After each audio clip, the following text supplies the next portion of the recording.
కూతురు విజయం సాధించడం, ఐఎమ్ సారీ తల్లి విజయం సాధించినట్లున్నారు కదా. ఆ తర్వాత విదేశాల నుంచి వచ్చి మరి వాళ్ళ సొంత వాళ్ళని గెలిపించుకున్నటువంటి పరిస్థితి కూడా మనం చూసాం. సో ఇలా చాలా ఇంట్రెస్టింగ్ విషయాలు మనం చూసాం కదా.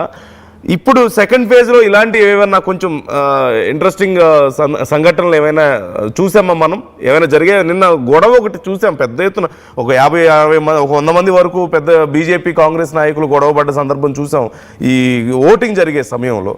సో ఇలా ఫలితాల సందర్భంగా ఇలాంటివి ఏమైనా ఉన్నాయా? ప్రత్యేకంగా చెప్పుకోవాల్సిన విషయాలు ఏమైనా ఉన్నాయా తెలంగాణలో?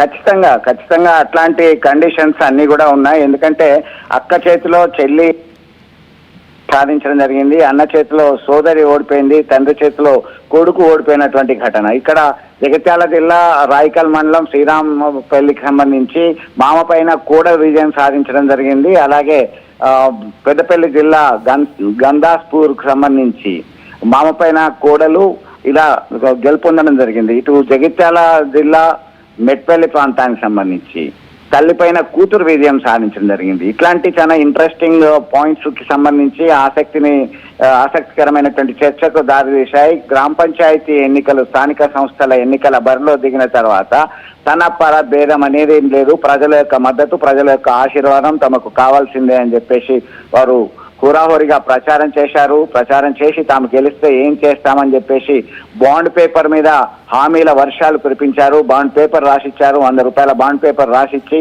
నేను బరిలో దిగుతా అన్నారు. కొన్ని ప్రాంతాల్లో విలేజ్ డెవలప్మెంట్ కమిటీలు సైతం తమ యొక్క హవా కొనసాగించింది. ఆ గ్రామంలో వాళ్ళు డిసైడ్ చేసిన వాళ్ళే పోటీలో ఉన్నారు. ఆ జగిత్యాల జిల్లాలో ప్రధానంగా ఇలాంటిది ఎక్కువగా ఉంటుంది. నిజామాబాద్ జిల్లాలో కూడా ఇలాంటి ఘటనలు విలేజ్ డెవలప్మెంట్ కమిటీకి సంబంధించినటువంటి ఆధిపత్యం కొనసాగిందని చెప్పుకోవచ్చు. మొత్తం మీద ఇక్కడ తమ పర అనేటువంటి లేకుండా ఖచ్చితంగా ఈ స్థానిక సంస్థల ఎన్నికలంటే సత్తా చాటాల్సిందే. రాబోయే కాలంలో ఇది నాంది.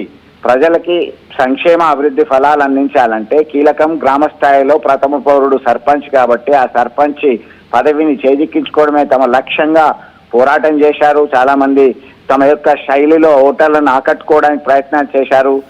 ఉత్కంఠభరితమైనటువంటి పోరైతే ఈ కొనసాగింది. ప్రలోభాల విషయంలో కూడా కొత్త పుంతలు తొక్కుతున్నారు కదా చంద్రశేఖర్. అంటే మనం చూసాం, అంటే మద్యం పంపిణీ జరిగింది, చికెన్ మటన్ కేజీల లెక్క, ఇంట్లో ఎంతమంది ఉన్నారో చూసి వాళ్ళకి కేజీల లెక్కన పంపించినటువంటి పరిస్థితి కనిపించింది. ఇక పోటీ పడి మరీ పార్టీలు డబ్బులు ఇచ్చాయి, జనం కూడా అలాగే తీసుకున్నారు. సెకండ్ ఫేజ్లో కూడా అదే పరిస్థితి కనిపించింది. సో మరొక 2 రోజుల్లో మళ్ళీ థర్డ్ ఫేజ్ రాబోతుంది. ఏదైనా ఎనీ చేంజ్? ఇప్పుడు మొదటి ఫేజ్కి సెకండ్ ఫేజ్కి ఎక్కడా పెద్దగా చేంజ్ ఏం కనిపించలే. అంటే ఎలక్షన్ కమిషన్ తీసుకునే చర్యలు కానీ అధికారులు ఇవేవి పనిచేయని పరిస్థితి యథాతథంగా కొనసాగుతుంది. సో ఇప్పుడు సెకండ్ ఫేజ్ కూడా అయిపోయింది కాబట్టి first and second phase impact third phase మీద ఎలా ఉండే అవకాశం ఉందంటారు? అట్లీస్ట్ ఏదైనా ఎలక్షన్ కమిషన్ కొంచెం స్ట్రిక్ట్గా ఉండే అవకాశం ఉందా అసలు? Is there any chance? ఖచ్చితంగా మీరు అన్నట్టుగా నందు మొదటి విడత, రెండో విడతలో సైతం ఓటర్లను ఆకట్టుకోవడానికి ఇంటింటికి కేజీ మటన్ పంపించినటువంటి గ్రామాలు ఉన్నాయి. ఇంకొక ఇంటింటికి చికెన్ పంపించారు. ప్రతి ఓటుకి 500 రూపాయలు ఇవ్వడం జరిగింది. మరికొన్ని ప్రాంతాల్లో ప్రతినిత్యం అక్కడ వారం 10 రోజుల పాటు నిత్యము మధ్యాహ్నం భోజనము, రాత్రి భోజనము, మందు ఇలా కొనసాగినటువంటి ఘటనలు చాలా ఉన్నాయి. మరి అధికారులు, ఎన్నికల సంఘం విధించినటువంటి నియమ నిబంధనలు కేవలం ఫర్ ఎగ్జాంపుల్ ఈ నెల 17వ తేదీన 3వ విడత గ్రామ పంచాయతీ ఎన్నికలు నిర్వహిస్తారు. ఈ రోజు సాయంత్రం 5 గంటల తర్వాత ఎలాంటి ప్రచారం చేయడానికి వీల్లేదు. అప్పటి నుంచి వైన్స్ అన్ని కూడా బంద్ చేస్తారు. ఏ 4 కన్నా ఎక్కువ ఉండడానికి వీల్లేదు. 144 సెక్షన్ అమలు అవుతుంది. ఇది ఖచ్చితంగా రూల్స్ అండ్ రెగ్యులేషన్స్ ఉంటాయి. కానీ పోలీసులు, ఎన్నికల సంఘానికి సంబంధించినటువంటి అధికారులు ఇవన్నీ కూడా పర్యటించాలి, తిరగాలి. ఇవన్నీ model code of conduct violation కి సంబంధించి కేసులు నమోదు చేయాలంటే చాలా వయలేట్ జరుగుతున్నాయి. 100ల సంఖ్యలో వయలేట్ చేస్తే 1-2 కేసులు మాత్రమే నమోదవుతున్నటువంటి పరిస్థితిని గమనించాల్సి ఉంటుంది నందు. ఎందుకంటే వీరి యొక్క స్ట్రెంగ్త్ సరిపోవట్లేదు. ఇది ఖచ్చితంగా అమలు చేయాలంటే వీరికి కావాల్సినటువంటి సిబ్బంది సైతం కొరత అని చెప్పుకోవచ్చు. వీరికి రెవెన్యూ డిపార్ట్మెంట్, పోలీస్ యంత్రాంగము, అలాగే విద్యాశాఖకు సంబంధించినటువంటి ఉపాధ్యాయులు సైతం దీనిలో చాలా మంది పంచాయతీరాజ్ వీళ్ళందరూ కూడా ఇన్వాల్వ్ అయ్యి ప్రతి ఒక్క డిపార్ట్మెంట్ సమన్వయంతో చేసినప్పటికీ ఈ వయలేషన్ అనేది ఖచ్చితంగా జరుగుతుంది. 3వ విడత జరగబోయేటువంటి ఎన్నికలకు సంబంధించి పెద్దగా తేడా ఏమీ లేదు, అదే రిపీట్ అవుతుంది అనేటువంటి పంతాన్ని మనం ఇక్కడ డిస్కస్ చేయాల్సిన అవసరం ఉంటుంది.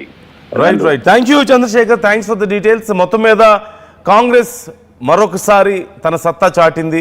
ఆల్మోస్ట్ ఏకగ్రీవాలతో కలిపి 60% వరకు రీచ్ అయింది.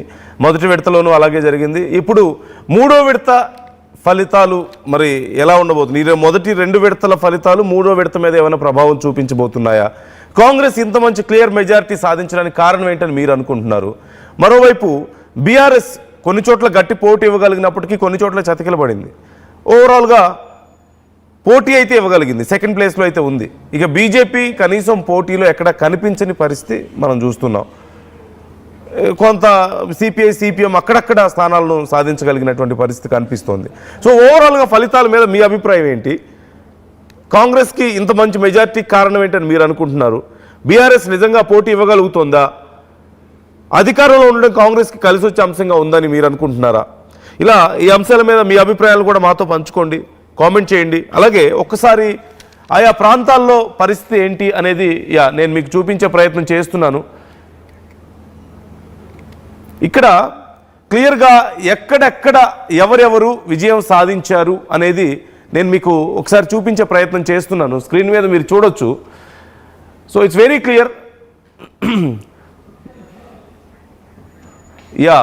ఇక్కడ మనకి బ్లూ కలర్లో కాంగ్రెస్ కనిపిస్తుంది, ఈ పింక్ కలర్లో కనిపిస్తుంది బీఆర్ఎస్. మరోవైపు యూ కెన్ సీ హియర్ ఎక్కడెక్కడ ఏ ప్రాంతాల్లో ఎవరెవరు విజయం సాధించారు అనేది నేను మీకు చూపించబోతున్నాను. ఈ రెడ్ కలర్లో బీజేపీ కొంత ఈ నిర్మల్లో ఇన్ఫ్లుయెన్స్ ఎక్కువగా కనిపిస్తుంది. సో ఓవరాల్గా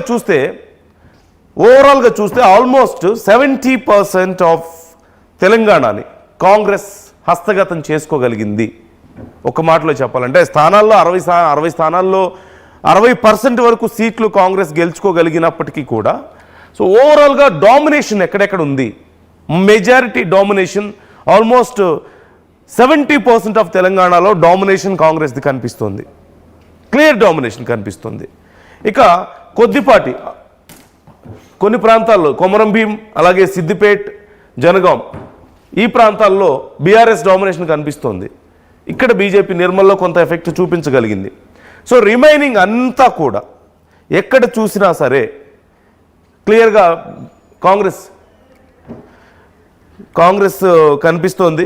ఇక్కడ కూడా కాంగ్రెసే కనిపిస్తుంది, రంగారెడ్డి. సో చూస్తున్నాం ఆదిలాబాద్, మంచిర్యాల్, జగిత్యాల్, పెద్దపల్లి, జయశంకర్, అలాగే కరీంనగర్, ములుగు, ఇటు చూస్తే రాజన్న సిరిసిల్ల, నిజామాబాద్, కామారెడ్డి, మెదక్, సంగారెడ్డి, అలాగే వికారాబాద్. సో ఈ మొత్తం నారాయణపేట్, ఇలా మొత్తం అన్ని చూసినా సరే జనగాం, ఇటు హైదరాబాద్ రంగారెడ్డిలో చూస్తున్నాం. అలాగే మల్కాజ్గిరి, భువనగిరి, నల్గొండ, సూర్యాపేట, మహబూబాబాద్, ఖమ్మం, ఇలా మొత్తం వరంగల్, ఎక్కడ చూసినా సరే కాంగ్రెస్. ఈ బ్లూ కలర్లో ఇక్కడ కనిపిస్తుందంతా కూడా కాంగ్రెస్ డామినేట్ చేస్తున్నటువంటి ప్రాంతాలు. ఇక సిద్దిపేట్, జనగాం, కొమరం భీం ఈ 3 ప్రాంతాల్లో బీఆర్ఎస్ డామినేషన్ కనిపిస్తోంది. అంటే పర్సంటేజ్లో కొంత చేంజెస్ ఉండుండొచ్చు. కాంగ్రెస్ కొన్ని చోట్ల ఎక్కువ కనిపిస్తుంది, కొన్ని చోట్ల తక్కువ, సీట్ల విషయంలో కొన్ని చోట్ల డిఫరెన్స్ ఉన్నప్పటికీ కూడా ఓవరాల్గా ఈ 2 ఫేజీల్లో ఎవరెవరు ఏ ప్రాంతాలని డామినేట్ చేసి, ఏ ప్రాంతాల్లో ఎవరి డామినేషన్ ఎక్కువగా ఉంది అనేది చూస్తే మనకి కనిపిస్తుంది. నిర్మల్లో మాత్రం కొంత బీజేపీ డామినేషన్ కనిపిస్తుంది. సో ఇది పరిస్థితి. మీరు చూస్తున్నారు ఇప్పటికే 2 ఫేజులు పూర్తయ్యాయి, 3rd ఫేజ్ ఉంది. 3rd ఫేజ్లో ఎవరు డామినేట్ చేయగలుగుతారు అని మీరు అనుకుంటున్నారు? అఫ్కోర్స్ 2 ఫేజుల ఫలితాలు చూస్తే కాంగ్రెసే మరొకసారి మంచి విజయాన్ని సాధించే అవకాశాలు ఉన్నాయనేది అందరి అభిప్రాయంగా కనిపిస్తుంది. మీరు చూస్తున్నారు కాంగ్రెస్ 2298 గెలిచింది, మొత్తం 4332, అంటే మోర్ దాన్ హాఫ్, 50% కంటే ఎక్కువ గెలిచింది ఎన్నికల్లో. ఇక 1192 బీఆర్ఎస్. మొదటి ఫేజ్లో కాంగ్రెస్ మనం చూస్తే 2425 గెలిచింది. సో ఇప్పుడు సెకండ్ ఫేజ్లో కూడా 2298 మనం చూస్తున్నాం. బీఆర్ఎస్ 1192, బీజేపీ 256, ఇక మిగతా వాళ్ళు సిపిఐ, సిపిఎం, ఇండిపెండెన్స్ అందరూ కలిపి 586 స్థానాల్లో వాళ్ళు గెలుపొందినటువంటి పరిస్థితి. అంటే కనీసం థర్డ్ ప్లేస్లో కూడా బీజేపీ ఉండని పరిస్థితి కనిపిస్తుంది. అంటే ఇండిపెండెన్స్, సిపిఐ, సిపిఎం లాంటి పార్టీలు అన్నీ కలిపి సాధించిన స్థానాలని కూడా బీజేపీ సాధించలేని పరిస్థితి. It happened in first phase and second phase also. కాకపోతే ఇక్కడ ఒక విషయాన్ని మనం గమనించాలి, గమనించవచ్చు. పెద్ద ఎత్తున ప్రలోభాల పర్వం కొనసాగుతోంది. భారీగా డబ్బులు పంపకాలు జరుగుతున్నాయి. వైన్ షాపులు పేరుకు మూసేస్తున్నారు, కానీ మద్యం పంపకాలు బాగానే జరుగుతున్నాయి. మందు సరఫరా చేస్తున్నారు ఇంటింటికి. ఇక చికెన్, మటన్ ఇంట్లో ఎంతమంది ఉన్నారు? 4 ఉన్నారా? ఇదిగో మీ కేజీ. 6 ఉన్నారా? కేజీన్నర. ఇలా లెక్కలేసి పంచుకుంటూ పోయినటువంటి పరిస్థితి కొన్ని చోట్ల కనిపించింది. పార్టీ నుంచి ఒక్కొక్క ఓటుకి కొన్ని చోట్ల 1500 నుంచి మొదలు పెడితే కొన్ని చోట్ల 2000, 2500 పంచినటువంటి, అక్కడ స్థానికంగా ఉన్న పోటీని బట్టి వాళ్ళ ఆర్థిక స్తోమతను బట్టి పంచారు. చాలామంది ఇళ్ళు, పొలాలు తాకట్టు పెట్టుకొని మరీ పోటీ చేసిన వాళ్ళు ఉన్నారు. చివరికి మొన్న మనం చూసాం ఫస్ట్ ఫేజ్ తర్వాత ఓడిపోయిన అభ్యర్థి మా డబ్బులు మాకు ఇచ్చేయండి అని చెప్పేసి బయటకు వచ్చి గొడవ చేశారు. ప్రజల మీద మీరు మాకు డబ్బులు తీసుకొని ఓట్లు వేయలేదు, డబ్బులు పంచినా మమ్మల్ని ఓడించారు, మా డబ్బులు మాకు ఇవ్వండి అని చెప్పి అడిగినటువంటి పరిస్థితి కనిపిస్తుంది. సో అన్ని రకాల విన్యాసాలు ఈ ఎన్నికల్లో కనపడుతున్నాయి.